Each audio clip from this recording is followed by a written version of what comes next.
Hi, I was working on my research paper to mine phenotypes and rare diseases from patients. And I came across two approaches to store the patient's IDs and the phenotypes.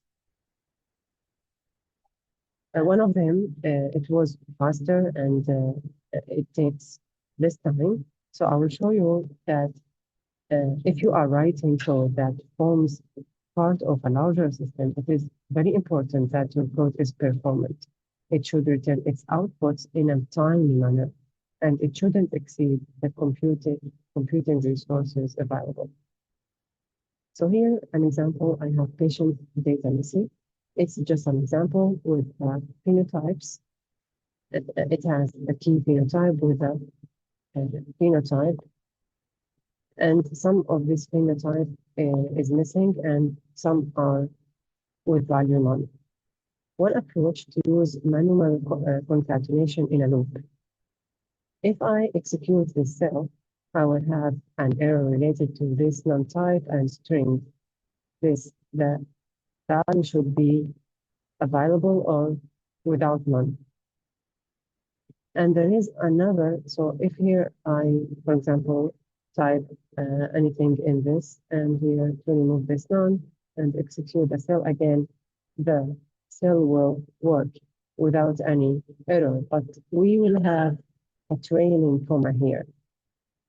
So I need to stripe this later.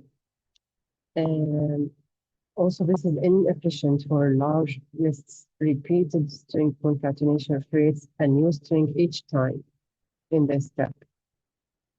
Let me show you another approach to use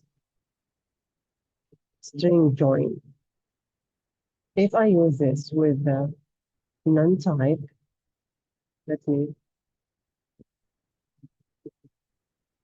go back with the non-type and the empty list, execute the cell again. And now to use the join, it will work without any error related to the key error. On top of that, there is no comma here, so I will not handle this in the future. No trailing comma at the end.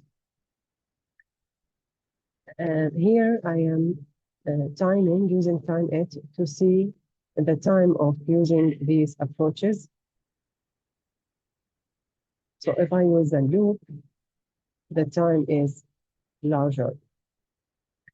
This is not like a big difference, but if we have a very large lists, more than 1,000 of phenotypes, which I am working on it now using high computing with 200 H for the GPUs, it matters.